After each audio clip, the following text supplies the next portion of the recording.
Bom dia, meu nome é William, para quem não me conhece, sou presidente da empresa Júnior Tecnopolics e eu vou falar um pouquinho dessa empresa na UFRJ. Gostaria de agradecer ao evento por ter dado essa oportunidade, porque é muito importante para o espaço de biotecnologia no país.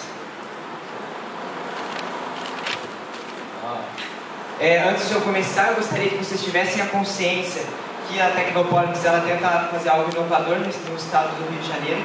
É pioneiro na questão das federais, de tentar representar todos os cursos que existem dentro do campus de Xerém, ou seja, a gente representa tanto os cursos de biotecnologia, nanotecnologia e biofísica. E se caso, porventura, vier mais algum curso que está por vir como engenharia física, a gente também irá representar. Tudo nasceu em casa, estava eu e meu amigo discutindo como nós iríamos morrer de fome por ser pesquisadores. E a gente falou assim, bom, a gente precisa ganhar algum dinheiro, né? Porque a família não ajuda, o aluguel está crescendo e eu fico com fome toda hora. Como é que a gente poderia resolver essa questão? Vamos criar uma empresa. Mas, poxa, a gente precisa terminar a faculdade. Então vamos criar uma empresa dentro da faculdade. Foi assim que a gente descobriu o que era uma empresa júnior. Só que a gente precisava de uma ideia, a gente não tinha uma ideia, vamos caçar uma ideia. E foi nesse caso que a gente se perguntou, qual poderia ser um dos principais problemas do Brasil? Eu não sei se vocês têm esse sentimento de dependência estrangeira, mas tudo que a gente faz dentro de laboratório depende muito dos insumos que estão no exterior. Então, às vezes você compra, por exemplo, um anticorpo, um reagente, e ele demora meses para chegar e a sua pesquisa fica parada. Ou, às vezes, foi tanto o dinheiro depositado numa conta que é estrangeira, que ela fica travada na alfândega e acaba voltando. Aí você tem que esperar mais meses para aquilo voltar a retornar ao seu laboratório. Então a gente pensou, poxa, vamos ser brasileiros, vamos tentar corrigir isso, vamos tentar fazer os nossos próprios produtos. De que maneira a gente pode abordar uma pequena parcela dessa dependência estrangeira, trazendo algo nacional. E a gente começou a pesquisar o que poderia ser. Veio então a ideia de camundongos transgênicos. Eu estava no segundo período, quando a gente criou uma empresa júnior, o que determina que conhecimento não define a capacidade de você fazer as coisas, e sim a vontade que você quer fazer elas. E a gente tem um dado muito interessante que a gente encontrou um casal de camundongos vendendo por $50 mil, sem taxa de importação, sem nada, se caso você quisesse fazer o experimento com ele. Imagina que, em contrapartida, se você fizesse isso no país, ela poderia ser vendida, esse mesmo casal, por $5 mil. Isso aqui é um estudo da FAPESP, tá? Não estou falando por falar. E a gente pensou, poxa, vamos criar camundongos transgênicos, então vamos fazer algum tipo de camundongo transgênico para melhorar essa situação, porque às vezes o pesquisador compra o camundongo e ele ainda tem que viajar lá do exterior até aqui. Eu não sei vocês, mas camundongo transgênico ele é bem sensível. Às vezes um barulhinho pode irritar ele e ele pode acabar morrendo na viagem. Tanto é que uma das discussões que a gente levantou na faculdade era o seguinte, ele não pode ter muito estresse, senão ele morre. A gente foi interlocutor para abrir o biotério da academia, porque eles não queriam abrir o biotério. E a gente falava, olha, não pode ter pino, porque senão ele vai piar, vai estressar o camundongo e vai acabar morrendo. Então assim, a gente fomentou muitos questionamentos. Só que, conforme a gente foi pegando pessoas, iniciativas para se juntar a nós e criar a empresa, a gente percebeu que começou a surgir ideias que não eram só de biotecnologia. Foi onde surgiu o nome. Uma vez a pró-reitora disse que Xerém deveria ser um tecnopolo. O tecnopolo é um lugar, um espaço onde se reúne empresas, indústria, academia e é um lugar, um espaço onde tem a facilitação dessa comunicação. Foi onde veio o nome. O que é então a Tecnópolis? É um tecnopolo que na realidade está incluída dentro de Xerém, porque o X de Xerém e X também do cromossomo. Muito do que a gente começou a se discutir depois era o dilema conhecimento e inovação, porque não significa que existe um conhecimento que haverá uma inovação. Você precisa tratar esse conhecimento, você precisa pensar de que maneira você vai utilizar esse conhecimento para produzir algo real. E dentro de laboratório, geralmente uma pesquisa é feita só por mérito. E quando você tem uma tecnologia, ela está envolvida em empresas ou organizações. Dificilmente você tem uma iniciativa de um aluno querendo inovar, querendo, por exemplo, criar uma pesquisa que possa ser potencial patente. Então foi nessa filosofia que a gente começou a estruturar a empresa. E ela começou realmente com projetos de biotecnologia. Só que antes de eu falar dos projetos, eu gostaria que vocês entendessem como funciona a nossa organização, porque ela vai definir muito de como a gente consegue as questões de verba. Bom, a gente tem a diretoria e a gente tem coordenadorias, então a gente tem 2 espaços de reuniões.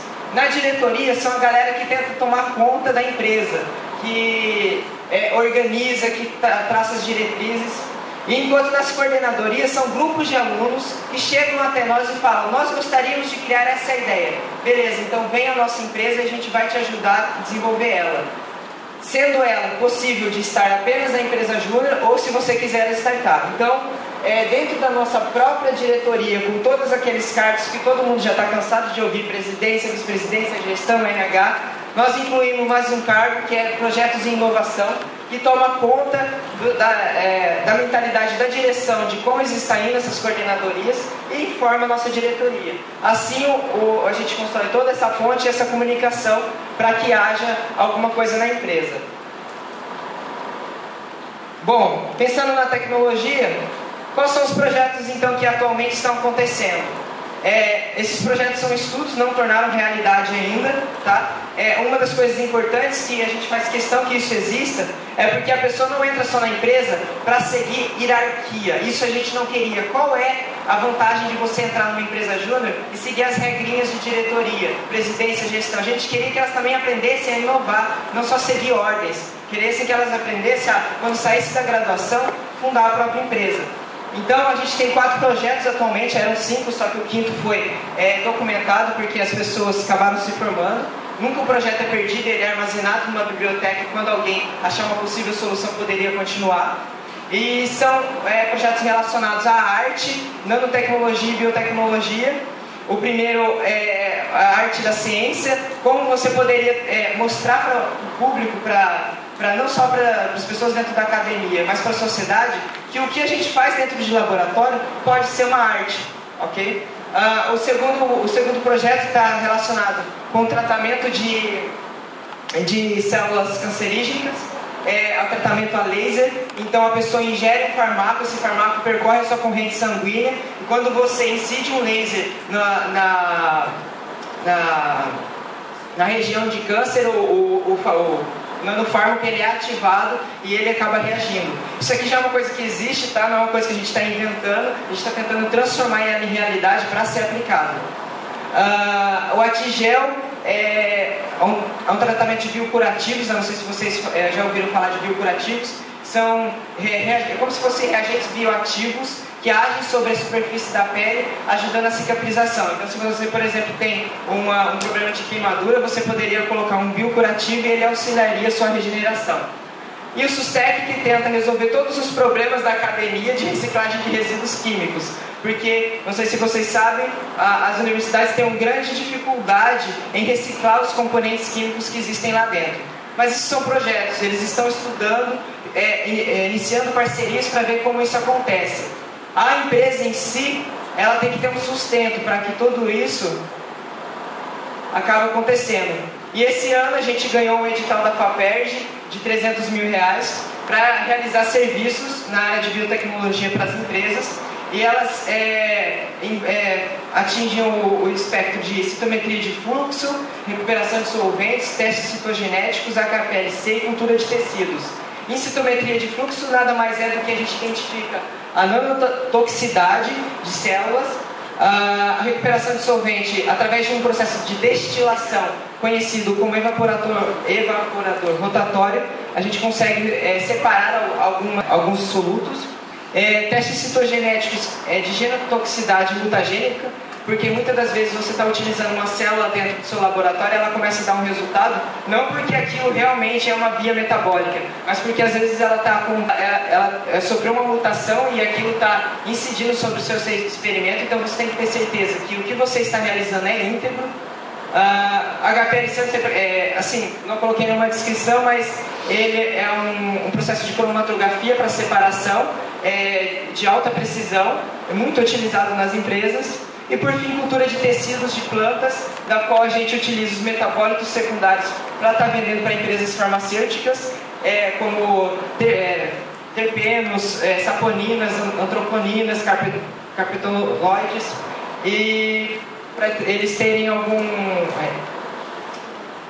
matéria-prima para fazer os fármacos. Bom, pediram para falar qual é a relação da empresa júnior com a faculdade, com a academia. Lá nós temos uma grande dificuldade que o nosso curso não consegue se identificar como biotecnologistas. Tem pessoas que entram lá achando que são biólogos. Então, o primeiro problema nosso que a gente tem em relação com a academia é: você é um biólogo ou você é um biotecnologista? Lá dentro, quando eles entram na nossa empresa, muitos deles são pesquisadores. Às vezes, uma pessoa entra lá e ela tenta desenvolver todo o projeto, desde o zero. Como a gente poderia pesquisar um bioativo para regenerar a pele? Não, você precisa transformar um conhecimento, você não precisa desenvolver ele para depois transformar ele em tecnologia. Eu acho que os pesquisadores não se ligam disso, que eles esperam a vida inteira para tropeçar em uma descoberta e achar que vão fundar uma empresa. Você não precisa tropeçar em algo. Algumas pessoas têm mais de uma empresa, algumas pessoas têm mais de uma patente. Como essas pessoas que conseguem ter mais de uma empresa em campos totalmente diferentes que elas foram formadas, elas realizam essa tarefa? Não se trata do conhecimento, óbvio que o conhecimento é importante, mas se trata de como você olha as coisas e como você quer resolver os problemas. Bom, a coordenação em si entende que o curso é de biotecnologia, eles querem biotecnologistas empreendedores, mas no momento a gente tem um dilema de biólogos ou biotecnologistas. Uma coisa que é muito forte na FRJ são as síndromes do Nobel, síndrome da riqueza. Às vezes torna difícil a interação com o professor, porque ele acha que o que ele faz lá dentro vai ganhar um Nobel, não desmerecendo os professores, mas isso impede com que ele interaja e até melhore a sua pesquisa. Então, às vezes a gente tem esse problema que, não, é só meu, entendeu? E por parte dos alunos tem a síndrome da riqueza. Eles acham que tem uma ideia, que eles vão conseguir transformar tudo. Só que, não também desmerecendo as ideias precisam ser lapidadas, elas precisam ser evoluídas. E é nesse sentido que às vezes as pessoas deixam de empreender, achando que em algum momento essa ideia vai tornar realidade só porque ela é fantástica. E às vezes ela precisa ser lapidada para se tornar algo real.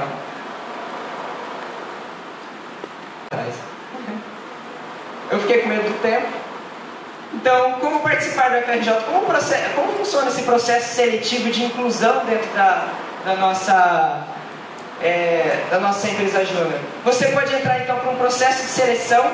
Atualmente a gente mudou o processo de seleção, a gente tenta traçar um perfil psicológico da pessoa e de acordo com o perfil psicológico a gente inclui ela em um cargo que ela se sinta mais confortável e lá dentro da empresa ela evolui para conseguir cargos mais altos.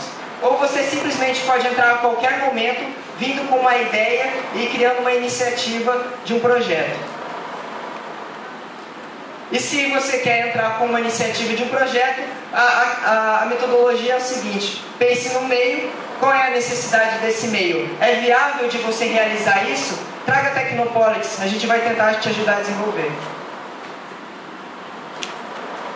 Bom, essa aqui é uma foto antiga dos diretores. Eu gostaria de agradecer primeiramente a vocês que me escutaram e a eles que ajudaram a tornar tudo isso real. A Caroline Macedo foi uma das pessoas que está comigo desde o começo, sofreu muitas coisas, a gente já criou conflito até mesmo com professores que são muito acarcos, então sempre persistam no que vocês estão fazendo. E assim, sempre a gente acaba encontrando talentos, como por exemplo a Verônica, que está hoje em Boston, a Júlia, que entrou com conhecimento de recursos humanos que ela nem tinha, ela estava fazendo biotecnologia. Então a gente nunca sabe o que a gente pode encontrar dentro da empresa. São surpresas, né? Bom, é isso aí que eu gostaria de falar. Muito obrigado.